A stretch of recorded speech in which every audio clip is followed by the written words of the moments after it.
ಎಲ್ಲರಿಗೂ ನಮಸ್ಕಾರ. ನಾವಿವತ್ತು ಕೊಡಚಾದ್ರಿ ಟ್ರೆಕ್ಕಿಂಗ್ ಹೋಗ್ತಿದ್ದೀವಿ. ಈ ವಿಡಿಯೋದಲ್ಲೇ ನಿಮಗೆ ಜೀಪ್ ರೈಡ್ ಮತ್ತು ಟ್ರೆಕ್ಕಿಂಗ್ ಬಗ್ಗೆ ಕಂಪ್ಲೀಟ್ ಇನ್ಫಾರ್ಮೇಷನ್ ಕೊಡ್ತೀನಿ.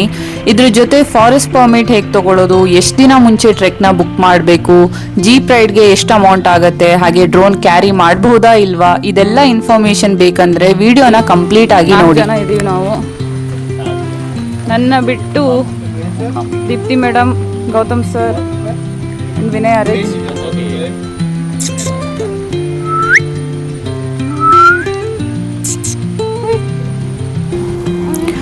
ಪರ್ಸ್ನಲಿ ನಂಗೆ ಟ್ರೆಕ್ ಮಾಡೋಣ ಅಂತ ತುಂಬ ಮನಸ್ಸಿತ್ತು, ಬಟ್ ಭಾಳ ಪ್ಲೇಸಸ್ ಕವರ್ ಮಾಡೋದಿದ್ದಕ್ಕೆ ನಾವು ಜೀಪ್ ರೈಡ್ ತೊಗೊಂಡ್ವಿ, ಟೈಮ್ ಸೇವ್ ಆಗುತ್ತೆ ಅಂತ. ಜೀಪ್ ರೈಡ್ ಮಾಡೋಕ್ಕೆ ನೀವು ಯಾವುದೇ ರೀತಿ ವೆಬ್ಸೈಟ್ನಲ್ಲಿ ಬುಕ್ಕಿಂಗ್ ಮಾಡಬೇಕಂತಿಲ್ಲ, ಡೈರೆಕ್ಟಾಗಿ ಜೀಪ್ನ ಹೈಯರ್ ಮಾಡ್ಕೋಬೋದು. ನಾವು ನಮ್ಮ ಸ್ಟೇ ಅವ್ರ ಹತ್ರನೇ ಮೊದಲೇ ಮಾತಾಡಿ ಜೀಪ್ನೆಲ್ಲ ಬುಕ್ ಮಾಡಿಬಿಟ್ಟಿದ್ವಿ. ಹಾಗೆ ಒಂದು ಜೀಪ್ನಲ್ಲಿ ಯೂಶಲಿ 8 ಜನನ ಹತ್ತಿಸ್ಕೋತಾರೆ, 8 ಮೆಂಬರ್ಸ್. ಸೊ 8 ಮೆಂಬರ್ಸ್ಗೆ ಅಪ್ ಆ್ಯಂಡ್ ಡೌನ್ ಹತ್ತತ್ರ 1500 ರೂಪೀಸ್ ಆಗುತ್ತೆ. ನಾವು ಬರೀ 4 ಜನ ಇದ್ದಿದ್ದಕ್ಕೆ 2000 ರೂಪೀಸ್ ಆಯಿತು ಅಪ್ ಆ್ಯಂಡ್ ಡೌನ್. ಹಾಗೆ ಇದ್ರ ಜೊತೆ ನೀವು ಟೋಲ್ ಹಾಗೆ ಜೀಪ್ ಅಮೌಂಟ್ ಕೂಡ ಕೊಡಬೇಕಿರತ್ತೆ ಚೆಕ್ ಪೋಸ್ಟಲ್ಲಿ. ಸೊ 4 ಮೆಂಬರ್ಸ್ಗೆ ಅದು 380 ರೂಪೀಸ್ ಆಯಿತು. Swear in the name of God that I will not throw any kind of waste. ನಮ್ದು ಕನ್ನಡ ವ್ಲಾಗ್. ನಾನು ಕನ್ನಡದಲ್ಲಿ ಓದ್ತಿಲ್ಲ, ಇಂಗ್ಲಿಷ್ ಅಲ್ಲಿ ಓದ್ತಾ ಇದ್ದೀನಿ. ಕನ್ನಡದಲ್ಲಿ ಓದ್ಬೇಕಂತ ಹೇಳ್ತಾರೆ ಈಗ. ನಾವು ಓದಲ್ಲ. ಯಾವ ಇವೆಲ್ಲ ಪುಣ್ಯಕ್ಷೇತ್ರವಾದ ಕೊಡಚಾದ್ರಿ ಪರಿಸರದಲ್ಲಿ ಯಾವುದೇ ರೀತಿಯ ತ್ಯಾಜ್ಯ ವಸ್ತುಗಳನ್ನು ಎಸೆಯುವುದಿಲ್ಲವೆಂದು ದೇವರ ಹೆಸರಿನಲ್ಲಿ ಪ್ರಮಾಣ ಮಾಡುತ್ತಿದ್ದೇವೆ. Good girl. ನಮ್ಮ ಮನಸ್ಸು ನಮ್ಗೆ ಒಳ್ಳೇದ್ ಮಾಡಿದ್ರೆ ದೇವರು.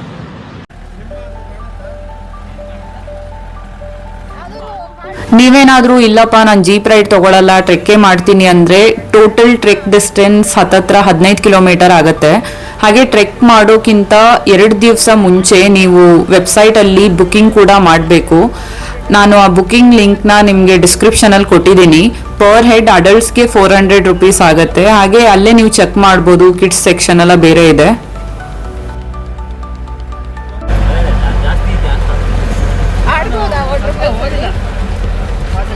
ನೀರಲ್ಲಿ ಹಿಡಿಬೋದಾ? ನೀರೆಲ್ಲ ಹೋಗೋದು, ನದಿಯಲ್ಲೇ ನಡ್ಕೊಂಡು ಹೋಗ್ಬೇಕು. 3 ಕಿಲೋಮೀಟರ್ ನಡಿಬೇಕಲ್ಲಿ. ಮಳೆ ಬಂತ, ಮಳೆ ಬಂದ್ರೆ ನಾವು ಒದ್ದೆ ಆಗೋಕೆ ರೆಡಿ ಆಗ ಬಂದಿದ್ರು ನಾವು. ರೈನ್ ಕೋಟ್ ಕೊಡಿ.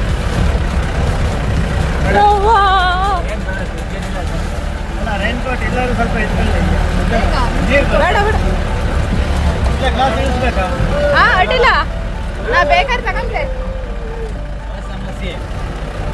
ರೋಡ್ ನೋಡ್ರು, ರೋಡೇ ಇಲ್ಲ, ರೋಡ್ ಏನ್ ತೋರಿಸ್ಲಿ ನಾನು.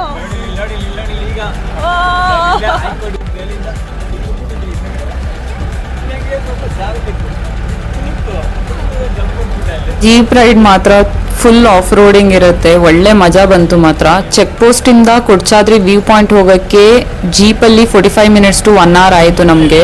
ಹೋಗ್ತಾ ಎಲ್ಲ ವ್ಯೂ ಪಾಯಿಂಟ್ಸು ಅದು ಇದು ಎಲ್ಲ ತೋರಿಸ್ಕೊತ ಹೋಗ್ತಾರೆ.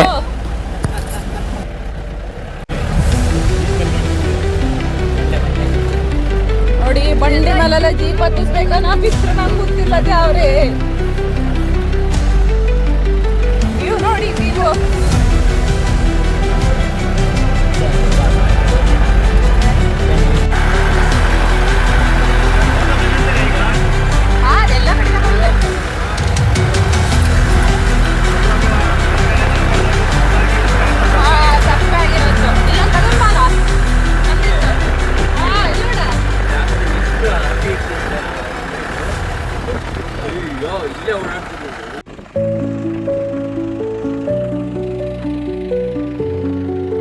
ಮೊದಲನೇದಾಗಿ ನಾವು ನೋಡಿದ್ದು ಹೆಲಿಪ್ಯಾಡ್ ವ್ಯೂ.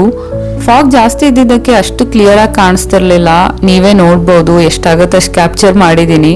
ಹಾಗೆ ಇಲ್ಲಿ ಡ್ರೋನ್ ಕೂಡ ಹಾರಿಸೋ ಆಗಿಲ್ಲ, this is a restricted area. Helipad view ಅಲ್ಲಿ ಅಷ್ಟೇ ಅಲ್ಲ, ಎಂಟೈರ್ ಕೊಡಚಾದ್ರಿ ಟ್ರೆಕ್ಕಿಂಗಿಗೆ ನೀವು ಬಂದರೆ ಎಲ್ಲೂ ಡ್ರೋನ್ ಹಾರಿಸೋ ಆಗಿಲ್ಲ. ಬಟ್ ನಾರ್ಮಲ್ ಅವ್ರ ವ್ಲಾಗಿಂಗ್ ಕ್ಯಾಮ್ರಾನ ಕ್ಯಾರಿ ಮಾಡ್ಬೋದು, ಅದಕ್ಕೇನು ಎಕ್ಸ್ಟ್ರಾ ಪರ್ಮಿಷನ್ ಬೇಕಾಗಿಲ್ಲ.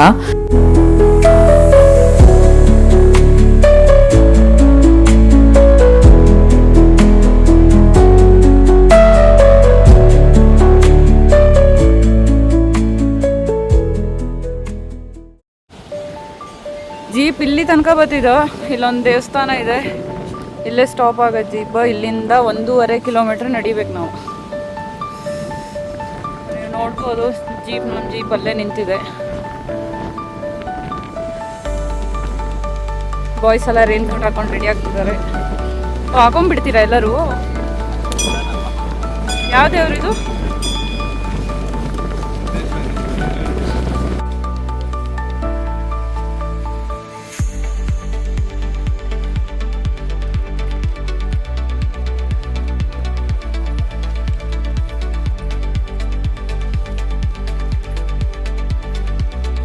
ಓಕೆ, ನಮ್ಮ ಟ್ರೆಕ್ಕಿಂಗ್ ಸ್ಟಾರ್ಟ್ ಮಾಡ್ತಿದ್ದೀವಿ ನಾವು.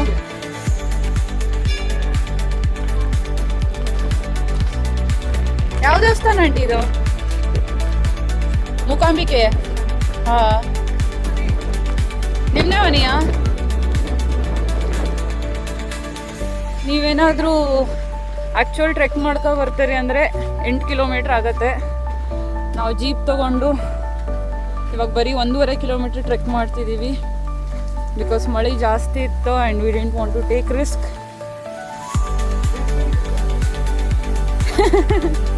ಮಕಾರು ತೊಳಿ ಅದರಲ್ಲಿ. ಜೀಪಲ್ಲೂ ಬರೋ ರೋಡ್ ಏನು ಈಸಿ ಇರಲಿಲ್ಲ, ಹೆವಿ ಆಫ್ ರೋಡಿಂಗ್ ಇದೆ. ಸೊ ಫುಲ್ ಪ್ರಿಪೇರ್ ಆಗಿ ಬನ್ನಿ. ಬೆಳಿಗ್ಗೆ ಮಸ್ತ್ ನಾಷ್ಟ ಎಲ್ಲ ಮಾಡಿ ಆರಾಮಾಗಿ ಬನ್ನಿ.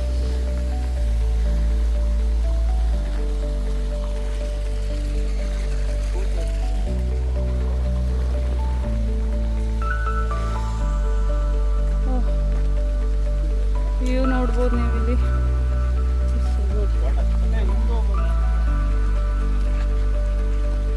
ಇದು ಭದ್ರಕಾಳಿ ಅಮ್ಮನವ್ರ ದೇವಸ್ಥಾನ.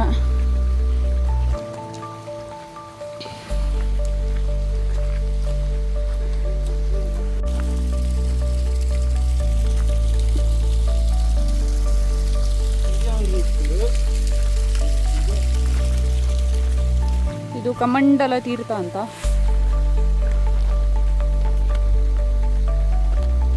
ಇನ್ನೇ ಸ್ವಲ್ಪ ಹಿಡ್ಕೋತೇವೆ. विनय रेच क्या गंडा बनेगा रे तू.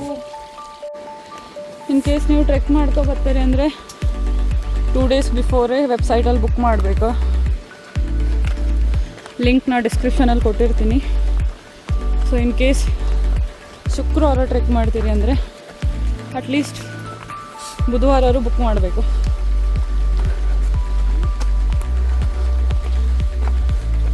₹400 ಆಗುತ್ತೆ ಒಂದು ಟಿಕೆಟ್. ಆಮೇಲೆ ಗೈಡ್ ಚಾರ್ಜ್ ಎಲ್ಲ 1500 ಅದು ಇದು ಆಗುತ್ತೆ.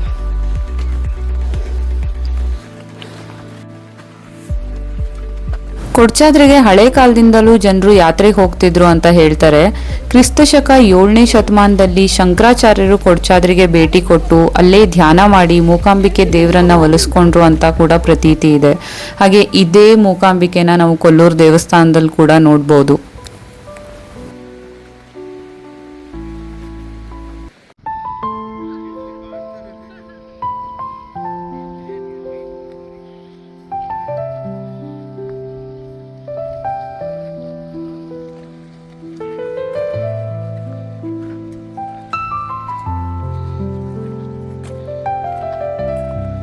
ಒಂದೂವರೆ ಕಿಲೋಮೀಟರ್ ಟ್ರೆಕ್ ಮಾಡಿ ಅಂತೂ ಮೇಲ್ಗಡೆ ಬಂದು ರೀಚ್ ಆದ್ವಿ.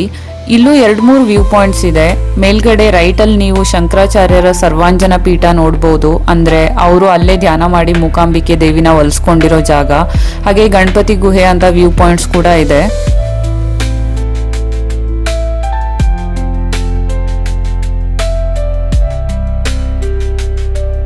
ಇನ್ನೊಂದು ನಿಮ್ಗೆ ಹೇಳಲೇಬೇಕು, ನೀವೇನಾದರೂ ಕೊಡ್ಚಾದ್ರಿಗೆ ಬರೋ ಪ್ಲ್ಯಾನ್ ಮಾಡಿದರೆ ವೀಕೆಂಡಲ್ಲಿ ಮಾತ್ರ ಮಾಡೋಕ್ಕೆ ಹೋಗಬೇಡಿ. ಬಿಕಾಸ್ ನಾವು ಶುಕ್ರವಾರ ಬಂದಿರೋದು ವಿಚ್ ಇಸ್ ಫ್ರೈಡೇ. ವೀಕೆಂಡಲ್ಲಿ ತುಂಬ ರಶ್ ಇರುತ್ತಂತೆ. ನಮ್ಮ ಸ್ಟೇ ಓನರ್ ಹೇಳ್ತಿದ್ರು ಅಟ್ಲೀಸ್ಟ್ 2000 to 3000 ಪೀಪಲ್ ಇರ್ತಾರೆ. ನೀವು ವ್ಯೂ ಪಾಯಿಂಟ್ಸ್ಗಿಂತ ಜನರನ್ನೇ ಜಾಸ್ತಿ ನೋಡಬೇಕಾಗಿರತ್ತೆ. ಹಾಗೆ ಇನ್ ಕೇಸ್ ನೀವು ಹಿಡ್ಲುಮನೆ ಫಾಲ್ಸ್ ಏನಾದರೂ ಪ್ಲ್ಯಾನ್ ಮಾಡಿದ್ರು ಅಲ್ಲೂ ಕೂಡ ತುಂಬ ರಶ್ ಇರುತ್ತೆ. ಮೊದಲೇ ತುಂಬ ಸ್ಲಿಪ್ಪರಿ ಇದೆ. ಸೊ ನನ್ನ ಸಜೆಷನ್ ಏನಂದರೆ ಕೊಡ್ಚಾದ್ರಿಗೆ ಟ್ರೆಕ್ಕಿಂಗ್ ಮಾಡೋದಿತ್ತಂದರೆ ವೀಕ್ ಡೇ ಅಲ್ಲಿ ಪ್ಲ್ಯಾನ್ ಮಾಡ್ಕೊಳ್ಳಿ. ವೀಕೆಂಡ್ ಫುಲ್ ಅವಾಯ್ಡ್ ಮಾಡಿ ಅಂತಲೇ ಹೇಳೋದು ನಾನು.